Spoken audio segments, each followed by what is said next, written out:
Hello friends, नमस्ते प्रणाम। हमारे चैनल में आप सभी फ्रेंड्स का स्वागत है और अभिनंदन है। तो हम लोग बहुत ही प्यारा देवी पचरा गीत लेकर आए हैं। अगर अच्छा लगेगा तो लाइक शेयर सब्सक्राइब जरूर कीजिए और हमारे चैनल को ज़्यादा से ज़्यादा सपोर्ट कीजिए आप लोग। तो चलिए सुनाते हैं। जय माता जी। निबिया के पेड़वा बैठे दुई हो सुगनवा, हो कि भरवे होते ना, हो कि भरवे होते ना। बोले मधुर बचनिया, हो कि भरवे होते ना। बोले मधुर बचनिया, हो कि भरवे होते ना। जावाहू सुगना दूनो के डाली के बनवा, हो जगई हो लावना, हो जगई हो लावना। सोवे सातो हो बहिनिया, हो जगई हो लावना। सोवे सातो हो बहिनिया, हो जगई हो लावना।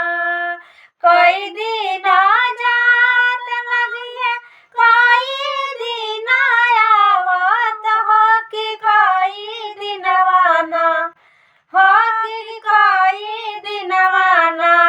मई बसिए मोर भवनवा, हो कि कई दिनवाना।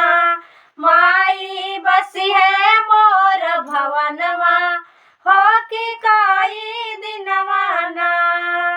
पल भर जात लगिए, पल भर आवत, हो कि नवा दिनवाना, हो कि नवा दिनवाना। माई बसिए मोर भवनवा, हो कि नवा दिनवाना।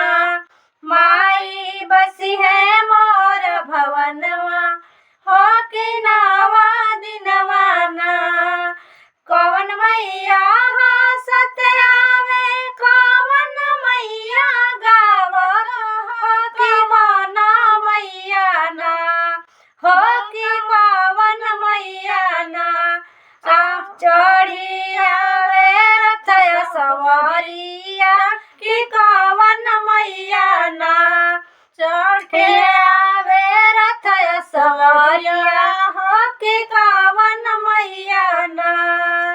दुर्गा मैया हंसत आवे, शीतला मैया गावत, हो कि सात बहिनी ना, हो कि सात बहिनी ना।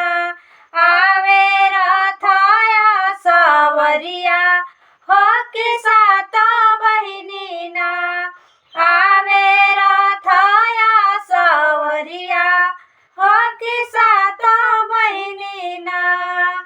कहाँ बैठे दुर्गा मैया, कहाँ शीतला मैया, हो कि कहवा बैठे ना, हो कि कहवा बैठे ना। सातो बहिनी के जोड़िया, हो कि कहवा बैठे ना।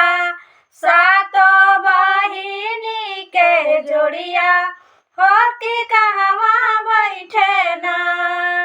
अंगना में दुर्गा मैया, चौका शीतला मैया, हो कि निबिया डढ़िया ना, हो कि निबिया डढ़िया ना। सातो बहिनी के जोड़िया, हो कि निबिया डढ़िया ना। सातो बहिनी के जोड़िया, हो कि निबिया डढ़िया ना। निबिया के पेड़ा बैठे दुई हो सुगनवा, हो कि भरवे होते ना, हो कि भरवे होते ना। बोले मधुर बचनिया, हो कि भरवे होते ना। बोले मधुर बचनिया, हो कि भरवे होते ना। जय माता जी।